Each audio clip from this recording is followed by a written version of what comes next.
Hello everyone, कैसे हैं आप सब लोग। Welcome back. मैं Nikhil Rana. Class 9th and 10th का ये लेक्चर है और इसमें हम अभी फिलहाल जो वर्ड प्रॉब्लम से रिलेटेड केस स्टडी के 10th क्लास के रिलेटेड क्वेश्चन है उसको हम कंटिन्यू यहाँ पे क्या कर रहे हैं। आपके बोर्ड्स के एग्जाम्स आ रहे हैं तो उसके लिए हम क्या कर रहे हैं, इसमें प्रिपेयर कर रहे हैं। ठीक है, तो मैंने जैसे कि आपको बोला कि केस स्टडी के क्वेश्चन पे हम ज्यादा फोकस करेंगे क्योंकि 5 नंबर का एक क्वेश्चन आता है, केस स्टडी के क्वेश्चन बनते हैं और काफी बच्चे केस स्टडी के क्वेश्चन छोड़ भी देते हैं, सोचते हैं बहुत बड़ा क्वेश्चन है तो हम कैसे करें। देखो एक चीज आपको बताऊं, जितना बड़ा लेंथी क्वेश्चन होगा उतनी ज्यादा डिटेल्स डाटा आपके पास होगा और जितना ज्यादा डाटा हमारे पास होगा उतना इजी हमको क्वेश्चन सॉल्व करने के लिए होता है। ठीक है, तो कभी भी केस स्टडी के क्वेश्चन से ना भागे, उनको अच्छे से समझें, अच्छे से उनको उन पे वर्क करें।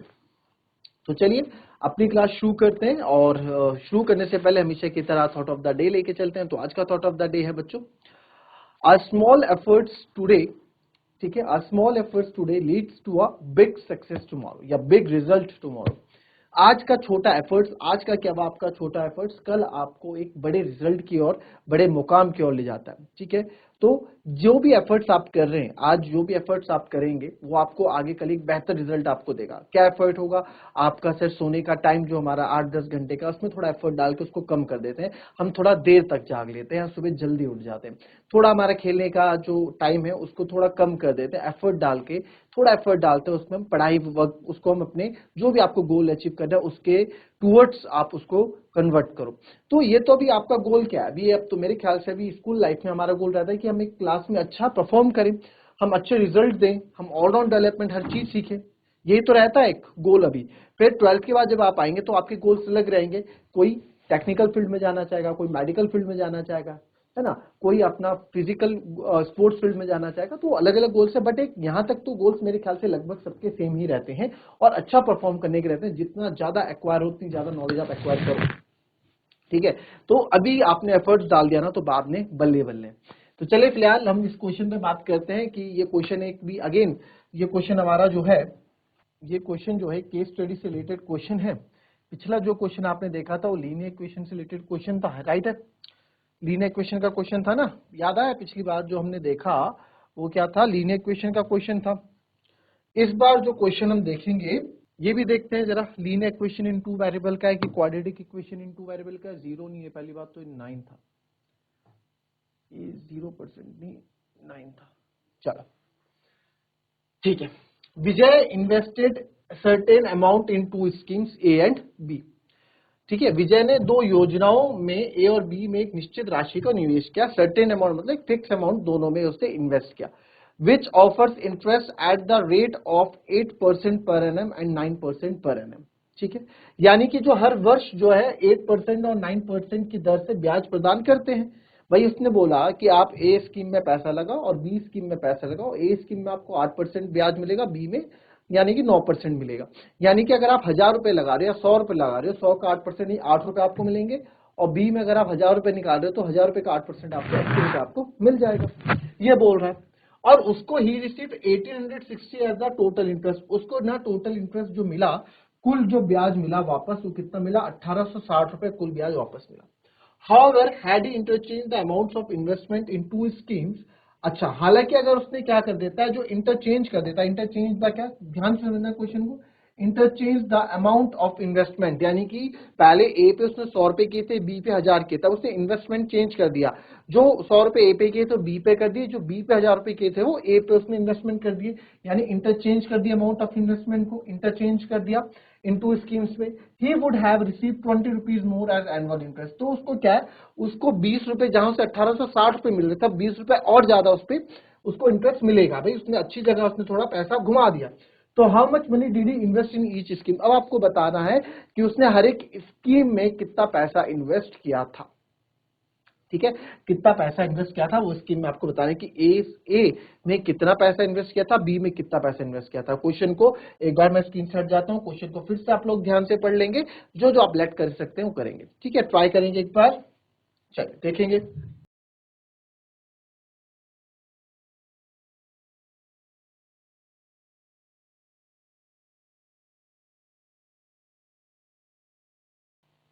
चलिए आइए देखते हैं इस क्वेश्चन को। विजय invested certain amount in 2 schemes A and B which offers interest at the rate of 8% per annum and 9% per annum. Okay, तो ले लेते हैं लेट मान लेते हैं Vijay invested X rupees in scheme A and Y rupees in scheme B। Scheme B में Y रुपए invest किया और उसमें X रुपए इन्वेस्ट किया, ठीक है। Which offers interest at the rate of 8% per annum, ठीक है। इंटरेस्ट ऑफर या interest in scheme A, interest in scheme A क्या हो जाएगी 8%, 8% है इंटरेस्ट इन स्कीम ए। तो देयरफॉर टोटल अमाउंट जो स्कीम ए में इनको मिलेगा, टोटल इंटरेस्ट इनको मिलेगा, टोटल अमाउंट ऑफ इंटरेस्ट आप लिखेंगे टोटल अमाउंट ऑफ इंटरेस्ट जो मिलेगा। तो therefore total amount of interest in scheme A आप लिख दें इन ए कितना मिलेगा भाई। देखो मैंने 8%, किसका 8% मिलेगा ये तो बताओ, किस चीज का 8% मिलेगा भाई। जो पैसा आप इन्वेस्ट करोगे उसका 8% मिलेगा ना। अब एक बंदा कर रहा है 1 लाख रुपए इन्वेस्ट, एक कर रहा है केवल 1000 रुपए इन्वेस्ट, तो 1 लाख वाले का 8% होगा 8000 रुपए, 1000 वाले का 8% होगा 80 रुपए। तो भाई 8% तो दोनों के लिए सेम है, 8% मिलेगा 8% मिलेगा, पर जितना इन्वेस्ट के अकॉर्डिंग 8% मिलेगा ना। ऐसा थोड़ा ना दोनों को 8,000 रुपए मिल जाएगा भाई, जो ज्यादा पैसा लगाएगा उसको ज्यादा रिटर्न मिलेगा, ठीक है। तो इसलिए 8% जो यहाँ है, जो जितना पैसा इन्वेस्ट किया उसके अकॉर्डिंग मिलेगा। कितना मिलेगा total amount of interest in scheme में कितना मिलेगा, या total amount of interest received sir 8% of x, यानी एक्स रुपीज का 8%, ऑब्वियस सी बात है। तो 8/100 इंटू एक्स करेंगे। अब मैं इसको यहाँ पे काट पाट नहीं करूँ, इस चीज को समझना है आपको। बच्चे कहाँ फंसते हैं, यही कैलकुलेशन स्किल में फंसते हैं। क्या कर देंगे, फटाफट लग जाएंगे अब अपने काम में। क्या सर 2 4 8 2 5 10, फटाफट 2 2 4 225 225 बक्स ये करने लग जाएंगे। ये नहीं करना है। कितनी बार आपको बताया गया है कि जब नीचे डिनोमिनेटर में 0 हो तो इतना घबराना किस बात का, कैलकुलेशन को टफ क्यों बनाने का, कैलकुलेशन को इजी करने का, इतना टफ नहीं बनाने का। क्या करने का, आपको इतना करने का कि इसमें 800 है तो सिंपल ये हो जाएगा आपका 2 0 है तो 2 के बाद पॉइंट, सर ऊपर तो एक ही नंबर है तो एक 0 ले आओ। तो 0 पॉइंट या 0.08 भी आप इसको बोल सकते हैं। तो इसको बोलेंगे हम 0.08, 2 के बाद 0.08x, यानी कि इतना टोटल अमाउंट ऑफ इंटरेस्ट जो रिसीव होगा 0.08। इसका आगे 0 भी लगा दो कोई दिक्कत नहीं, खाली खाली अच्छा नहीं लगता ना। तो 0.08x रुपीज जो है, अब उसको he received 1860 as the total interest है बस, वो याद रखना केवल इंटरेस्ट है, ठीक है। तो total amount of interest received कितना हो जाएगा भाई, टोटल अमाउंट ऑफ इंटरेस्ट कितना मिला 0.08 ऑफ एक्स, एक्स का 0.08% इसको मिलेगा। हमने इसको कैलकुलेट कर दिया, ठीक है। Now in scheme B, invested in scheme B या interested in scheme B, scheme B में कितना ही मिल रहा था 9% मिल रहा है, ठीक है 9% मिल रहा है। तो देयरफॉर टोटल अमाउंट रिसीव कितना होगा, टोटल इंटरेस्ट रिसीव, कितना इंटरेस्ट मिलेगा भी उनको जितना इन्वेस्ट करेंगे सर, 9% ऑफ रुपीज वाई। तो यह 9/100 इंटू वाई, तो ये हो जाएगा सर 0.09 वाई रुपीज, इतना इंटरेस्ट उनको मिल गया, ठीक है। इसको चाहे आप इक्वेशन नंबर 1 का नाम दे दो और इसको आप इक्वेशन नंबर 2 का नाम भी दे सकते हैं, ठीक है। कोई दिक्कत किसी को, आई डोंट थिंक सो कोई दिक्कत होगी, ठीक है। चलिए अब उसने क्या बोला आगे देखो, इनको 1860 रुपए एज अ टोटल इंटरेस्ट मिलता है, 1860 रुपए टोटल इंटरेस्ट, यानी कि according to question he received 1860 rupees as interest, भाई जब उसने क्या किया 1860 rupees as a total interest इनको मिला, तो देयरफॉर टोटल इंटरेस्ट मिला यानी कि 0.08x। भाई ये इंटरेस्ट है, ये हमें इंटरेस्ट मिला, इंटरेस्ट इन स्कीम में। देखो कैसे मैं आपको तोड़ तोड़ के बता देता हूं यहाँ पे, ठीक है। हालांकि एग्जाम में इतना नहीं करना, आपको समझाने के लिए मैं कर रहा हूं। तो देयरफॉर आप total he received 1860 as interest, उसको 1860 रुपए इंटरेस्ट के तौर पे पैसा वापस मिला। तो आप देखो तो टोटल इंटरेस्ट कितना हुआ उसके,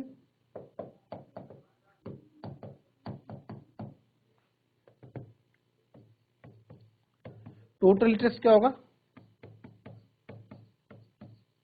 इंटरेस्ट रिसीव स्कीम में इंटरेस्ट रिसीव्ड या टोटल अमाउंट है ना, क्योंकि अमाउंट जो हमें मिलता है टोटल इंटरेस्ट को अमाउंट हम बोलते हैं।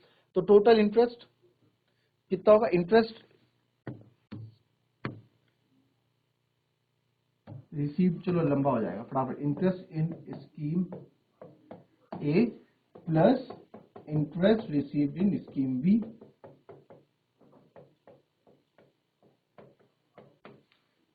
ठीक है, तो टोटल इंटरेस्ट कितना मिला सर, 1860 रुपए मिला। और स्कीम ए में कितना मिला था, 0.08 ऑफ एक्स रुपीज, और बी में कितना मिला, 0.09 ऑफ वाई। इसको मैं पलट के लिख देता हूं, 0.08 X plus 0.09 Y is equal to 1860। यही मिला। दो इक्वेशन बन गई इसकी, चलो आप पहली बना दो उनको, चलो कोई तीसरी बना दो। हमारा थोड़ा ना कुछ पैसा खर्च हो रहा है इक्वेशन बनाने में, बनती रहेंगी। ठीक है, ये हुआ भाई, यही तो हुआ। अगर 0.08x प्लस 0.09y दोनों को मिला के 1860 रुपए तो मिले उनको, यही तो क्वेश्चन बोल रहा था। अब आप एक बार बताओ, आपको एक्स और वाई की वैल्यू निकालनी है, उसने ईच ने पैसा कितना है, क्या हमें तो एक्स और वाई की वैल्यू निकालनी है। देखा जाए तो कायदे से देखा जाए तो हमें एक्स और वाई की वैल्यू निकालनी है। जी सर हमें तो एक्स और वाई की वैल्यू निकालनी है। तो यार एक्स और वाई की वैल्यू निकालने का मतलब क्या है, एक्स और वाई कितने वेरिएबल है, एक वेरिएबल एक्स हो गया, एक वेरिएबल वाई हो गया सर, दो वेरिएबल्स हो गए। तो दो वेरिएबल्स को निकालने के लिए मेरे को दो इक्वेशन की जरूरत है, यानी कि एक इक्वेशन तो मेरे पास तैयार है, मुझे एक इक्वेशन और चाहिए, मुझे एक इक्वेशन और चाहिए। एक इक्वेशन और चाहिए का मतलब क्या हुआ सर, एक इक्वेशन कहां से आएगी, क्वेश्चन से ही आएगी। आओ देखते हैं। However, had interchanged the amount of investment in the two scheme, अगर वो क्या कर दे, इंटरचेंज कर दे स्कीम्स को, जो उसने अमाउंट इसमें इन्वेस्ट किया था 8%, जो उसने ये में इन्वेस्ट किया था, जो अमाउंट एक्स रुपीज इन्वेस्ट किए थे ना, इंटरेस्ट तो वही रहेगा, एक्स रुपीज इन्वेस्ट किया था ए में, अब वो किस में कर दो, अब वो कर दो आप स्कीम बी में, और जो y% आपने किया था स्कीम बी में इन्वेस्ट, ठीक है, तो स्कीम में बी में कितना कर दो, एक्स कर दो, यानी उल्टा कर दो। तो आप तर लिखोगे नाउ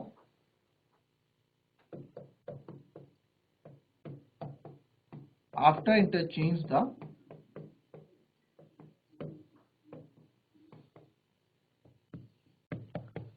अमाउंट ऑफ इन्वेस्टमेंट, हम क्या कर रहे हैं, अमाउंट ऑफ इन्वेस्टमेंट को क्या कर रहे हैं, चेंज कर रहे हैं। क्या हुआ इसका मतलब, यानी कि एक्स क्या आता था, ये एक्स रुपीज जो मैंने इसमें इन्वेस्ट करना था वो बी में करूंगा। ठीक है, परसेंटेज देखो, परसेंटेज चेंज नहीं हो रहे, याद रखना परसेंटेज वही है, यानी कि परसेंटेज मतलब यानी कि इंटरेस्ट वही है, 8% और 9%, वो चेंज नहीं हो रहे। उसने बोला है कि if the head interchange the amount of invest, अगर वो बोलता है हेड इंटरचेंज द, क्या बोलता है, हेड इंटरचेंज द जो इंटरेस्ट मिल रहा है उसका रेट ऑफ इंटरेस्ट इंटरचेंज होता, तो आप परसेंटेज को चेंज करते। बट यहाँ पे बोला गया है कि जो आप पैसा लगा रहे हो ना, अब वो आपने इंटरचेंज कर दिया। भाई जो आप पहले 100 रुपए ए में लगा रहे थे वो बी में लगा रहे हो, जो बी में 1000 रुपए लगा रहे थे वो ए में लगा रहे हो। यानी कि जो एक्स रुपीज मैं इन्वेस्टमेंट कर रहा था स्कीम ए में, अब वो मैं इसमें इन्वेस्ट करूंगा बी में, और जो वाई रुपीज में कर रहा था वो मैं स्कीम ए में इन्वेस्ट करूंगा। ठीक है, वो मैं स्कीम ए में इन्वेस्ट करूंगा। तो यहीं से आफ्टर इन्वेस्टमेंट जब आप करते हैं तो इक्वेशन क्या बन जाएगी, देखो तो जो मेरे को एक्स रुपीज था ये 0.08 ऐसे ही रहेगा, तो यहाँ आ जाएगा सर वाई, और 0.09 इंटरेस्ट वही रहेगा, यहाँ आ जाएगा एक्स। बात समझो। और क्या हो जाएगा उसके बाद, क्या होता है अगर वो ऐसा करता है, he received 20 rupees as annual interest more, we have received 20 rupees more, यानी 20 रुपए नहीं लेता, 20 रुपए ज्यादा, मोर का मतलब 20 रुपए ज्यादा ले लेता है। तो 20 रुपए ज्यादा ले, यानी 1860 से था पहले, अब प्लस 20 हो जाएगा तो 1880 हो जाएगा। तो अब इसको थोड़ा और मैं यहाँ पे चेंज करके लिख देता हूं। तो सर ये बन जाएगा आपका 0.08y plus 0.09x equals to 1880।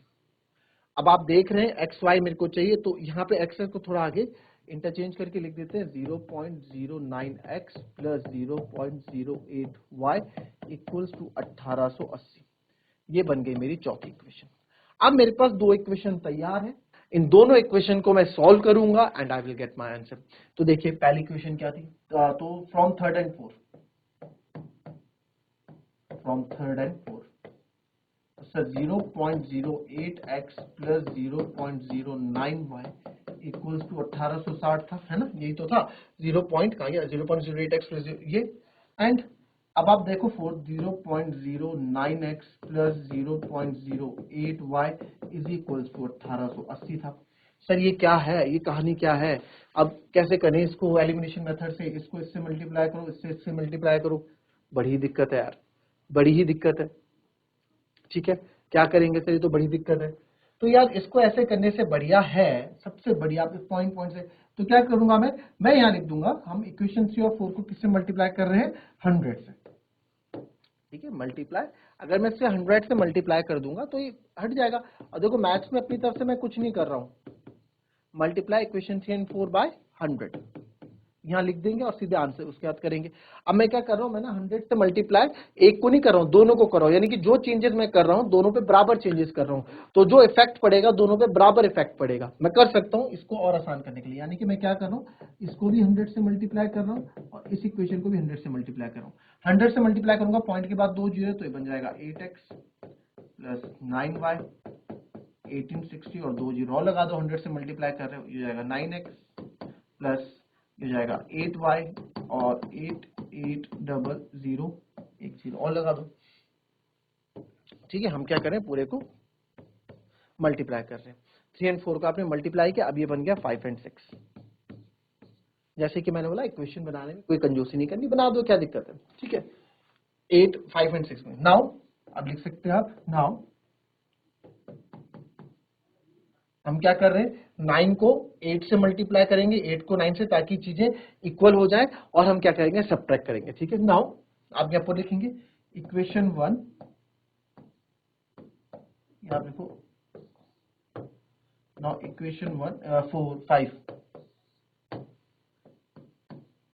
Multiply by 8, यहाँ पे इतना लिखते हो, इसको हम 8 से मल्टीप्लाई कर रहे हैं, इसको 9 से मल्टीप्लाई कर रहे हैं। ठीक है, इसको 8 से मल्टीप्लाई कर रहे हैं, इसको 9 से मल्टीप्लाई कर रहे हैं, और फिर इनको क्या कर देंगे, सब्ट्रैक्ट कर देंगे। तो आप या चाहे ऐसे लिख दो, चाहे इसको आप एक साथ लिख दो यहाँ पे। Now multiply equation 5 by 8 and equation 6 by 9 and then subtract। उसके बाद क्या करेंगे सर, सब्ट्रैक्ट करेंगे। तो सारी कहानी यहाँ पे हमने लिख दी, उसके बाद आपको कर देना ऊपर से, ऊपर वाले को आप 9 से मल्टीप्लाई या 8 से, किसी से भी कर लो। अगर आप इसको 9 से करोगे, इसको 8 से करोगे, तो इक्वेशन नंबर 5 को मैं 8 से मल्टीप्लाई करूँ, तो मैं इस बार y को चेंज कर रहा हूँ। इस बार देखो किसी से भी कर सकते हो, एलिमिनेशन मेथड तो आता है ना आप लोगों को, एलिमिनेशन मेथड नहीं आता तो बता देना, एलिमिनेशन मेथड सिखा दूंगा, कमेंट में लिख देना, मैं किसी से भी कर सकता हूँ, 9 8 किसी से भी कर सकते हैं। तो ऊपर 8 से कर रहा हूँ, तो जाएगा 64x प्लस 72y, और इसको आप 8 से करेंगे, 8 0 0 8 0 0 8 0 0 8 6 48, 48 का 4 है ना, 48 का 8 4 कैरी, और 8 8 जा 64, और 64 और 4 68 6 कैरी, 8 बन जाएगा 14880, और इसको आप 9 से कर रहे हैं, 9 9 जा 81x, और ये हो जाएगा प्लस 9 8 जा 72y, और ये 9 से हो जाएगा तो 0 0 0 9 8 जा 72 72। ठीक है, 9 8 जा 72, और 72 का 2 और 7 कैरी, 9 8 जा 72 72 और 7 79 7 कैरी, 9 1 जा 9 9 और 7 16। ठीक है, हालांकि मेरे को इसको 9 से करना चाहिए था, इसको 8 से करना चाहिए था, और इजी हो जाती कैलकुलेशन, आगे वाला कट जाता है ना। उसके बाद क्या बोला था, कोई बात नहीं, उसके बाद बोला भाई इनको सब्ट्रैक्ट कर दो, तो सब्ट्रैक्ट कर दो, प्लस का माइनस, प्लस का माइनस, तो प्लस का 72 माइनस 72 करेंगे, 81 में से 64 गया, तो आप यहाँ करोगे इसको ताकि आपसे गलती ना हो, वो तो आप कर लोगे, पहले इसको करेंगे। बड़ा नंबर कौन सा है, ये वाला है, तो 169, चलो इसको ना भी करो तो 1488, चलो ये तो आ जाएगा। 12 में से 8 गए 4, 11 में से 8 गए, 12 में से 8 गए क्या होता है, 4 ही तो होता है, यस। 11 में से 8 गए 3, और नहीं सॉरी क्या कर रहा हूँ मैं, 12 में से 8 गए 4, 8 में से 8 गए 0, और 6 में से 4 गए 2, और ये 3 0, तो कितना आ गया सर, ये आ गया आपका है 204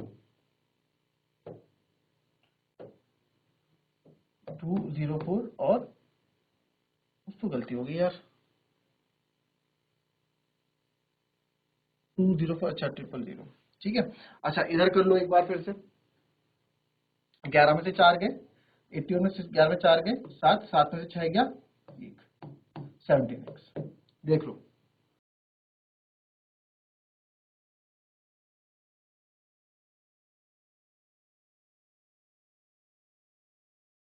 ठीक है, अब यहाँ पे काफी बच्चे बोलेंगे सर कैसा आंसर आ रहा है, भाई केस स्टडी का क्वेश्चन है, इतना आसान थोड़ा होगा, कैलकुलेटिव होगा, आसान होगा जरूर बट कैलकुलेटिव होगा। ठीक है, अब इसमें क्या है, इसमें x की जगह आपका क्या हो जाएगा सर, 204,000 अपॉन 70। और वैसे ना अगर आप इसको पहले वाले को 9 से करते और 8 से करते तो कैलकुलेशन बहुत इजी हो जाती।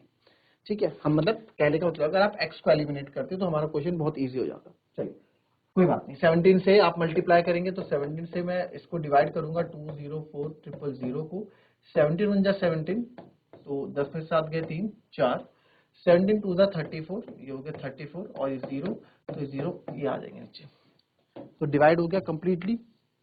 टेबल लर्न होनी चाहिए भैया आपको, तो x बराबर आ गया 12,000, तो x आ गया 12,000। अब इस x 12,000 को मैं कहीं पे भी पुट कर लूं, आप चाहे यहां पुट कर लो, आप चाहे यहां पुट कर लो, कहीं पे भी पुट आप कर लो, आपका आंसर सेम आएगा, कोई फर्क आपको पड़ेगा नहीं। तो अगर x की वैल्यू मैं सही रख रहा हूं तो आप कहीं पे भी x की वैल्यू यहाँ पे रख सकते हैं। अच्छा सर यहाँ बड़े बड़े नंबर है, अब यहाँ x 12,000 रखूंगा, 1296 आएगा, फिर इसको इधर करेंगे, बड़ी दिक्कत है, कहीं पे भी रख लो, जो आपका मन कर रहा है आप वहां रख लो, आपका मन कर रहा है आप यहाँ रखना आप यहाँ रख लो, आपका मन कर रहा है यहाँ रखना यहाँ रख लो, कहीं भी। अब जैसे मैं बोलूंगा x की वैल्यू 12,000 है तो 12 9 जा 108, 12 9 जा 108 होता है, 8 और 8 कैंसिल हो जाएंगे, इजी रहेगा मेरे लिए। तो मैं क्या करूंगा, पुट x बराबर 12,000 in equation number 6, equation number 6 में पुट करूंगा। तो जैसे मैं पुट करूंगा तो 9 x की जगह 12,000, क्योंकि मुझे y निकालना है, plus 8y is equals to 188,000। ठीक है, 188,000। अभी आपने यहां नहीं रखा, मैंने अभी यहां रखा, जब 9 और 8 से मल्टीप्लाई कर रहा हूं यहां रखूंगा तो और बड़ा हो जाएगा, 81 से 12,000 मल्टीप्लाई करना है और बड़ा नंबर आपको देखने को मिलेगा, तो जहां इजी लग रहा है वहां पर रख लो। 12 9 होता है 108, तो सर 108 हो गया, 12 9 और 1 2 3 0 हो गए, प्लस 8y हो गया सर, और 188,123। ठीक है, तो इसको मैं उधर ले जाऊंगा, तो 8y is equal to 188,123 minus 108,000। तो अगर आप इसको माइनस करोगे तो देखो 3 0 तो लास्ट में है ही, उसका तो आप कुछ नहीं कर सकते, है ना, 3 0 लास्ट में। फिर आप आएंगे इधर, 8 में से 8 गया 0 होता है सर, फिर 8 ऐसे हो जाएगा सर, और 1 में से 1 गया 0 हो जाएगा, कोई दिक्कत किसी को, 8y, तो y इज इक्वल्स हो जाएगा सर 1, आप सीधे यहीं से काट दो ना, क्या दिक्कत है, बच्चे थोड़े ना 10th क्लास में हो, 8 1 जाइट वो, तो y बराबर कितना हो गया हमारा 10,000, y बराबर कितना हो गया 10,000 हो गया, तो y बराबर कितना हो गया 10,000, यानी कि x में हमने कितना पैसा इन्वेस्ट किया, x में हमने 12,000, यानी स्कीम ए में मैंने 12,000 रुपए इन्वेस्ट किया, आप लिख देंगे कि Vijay invested 12,000 rupees in scheme A and 10,000 rupees in scheme B. ठीक है, ये आप इसमें लिख देंगे। अच्छा अगर आप कोई बोले इसमें क्या आंसर सेम आता है, काफी बच्चों का डाउट रहता है, देखिए अभी एक देख भी लिया, यहाँ पे क्वेश्चन आया कि अगर हम अपने अकॉर्डिंग, बोला गया है कि अपने अकॉर्डिंग अगर हम कोई सा भी इक्वेशन में वैल्यू रख दें तो आंसर क्या सेम आएगा, कोई सी भी इक्वेशन में रख दें हाँ, आंसर सेम आएगा, कोई सी भी मतलब जो क्वेश्चन से रिलेटेड इसकी इक्वेशन होगी उसमें ही आपको रखना है। ऐसे नहीं कि आप पीछे की कोई सी भी क्वेश्चन को, जब आपने इक्वेशंस बना दिए उसके बाद आप किसी में भी रख सकते हो। कहने का मतलब है कि सर अगर आपको इक्वेशन आपने बनाई ये, ठीक है, इस पे हमने x 12,000, मैंने ये मुझे सही लगा, तो मेरे दिमाग में क्या है कि 12 9 जा 108 होता है और इधर भी 8 है, तो 8 से 8 माइनस होगा, मेरे को कैलकुलेशन करने में ज्यादा इजी होगा, इसलिए मैंने इसमें ना x की वैल्यू रख के मैंने इक्वेशन x की वैल्यू इसमें रखी। वो तो अपना अपना आपका सोचने का नजरिया है, किस तरीके से आप वैल्यू रखते हैं, ठीक है। मैंने ये सोच के रखा, आप इतना भी ना सोचो, आप किसी में भी रख दो आंसर सेम ही आएगा। करके देखें, चलो। तो इसमें रखोगे तो क्या होगा, इसमें रखोगे तो क्या होगा, इसमें रखेंगे तो भी कोई दिक्कत नहीं है। देखो अभी ये 100 से मल्टीप्लाई नहीं हो रखी है यहाँ पे ना, वो तो हमने यहाँ पे लिखेंगे बाय 100, फिर ये नीचे हमने इक्वेशन बनाई। तो चलिए इसमें देखते हैं, तो 0 पॉइंट पहले लिख देता हूँ, 0 पॉइंट, भाई जीरो के कॉन्सेप्ट तो पता है ना सबको, अगर जीरो के कॉन्सेप्ट नहीं पता, कैलकुलेशन नहीं पता जीरो के कॉन्सेप्ट की, तो मुझसे पूछ लेना आप, है ना। कैलकुलेशन कुछ नहीं है, बस कैलकुलेशन इजी करने का एक तरीका होता है कि कैलकुलेशन को आप कैसे इजी कर लेते हैं, ठीक है। आइए, तो 0.09x, एक्स की वैल्यू कितनी आई थी हमारी 12,000, एक्स की वैल्यू आई थी 12,000, राइट। तो 0.09 एक्स की वैल्यू आई सिर्फ 12,000, 0.08 y इक्वल्स टू 1880। तो मैं भी क्या कर रहा हूं, मैंने आपको हमेशा बोला है जब पॉइंट में नंबर हो मैं उसको पॉइंट में कंसीडर करता ही नहीं हूं, मैं उसको एज अ नंबर कंसीडर करता हूं हमेशा। तो यानी कि इसको भी 12 कंसीडर किया, 1000 बाद में 12 9 जा 108 होता है, और 12 9 जा 0 3 है 1 2 3। सर पॉइंट कितने के बाद पॉइंट है, एक दो नंबर्स के बाद पॉइंट है, तो आप भी दो नंबर्स के पॉइंट लगा के आप यहाँ पे छुट्टी कर दोगे, यानी कि हो जाएगा 1080, 1080.00, यही तो था, ठीक है। तो 10 प्लस 0.08y इक्वल्स टू 1880।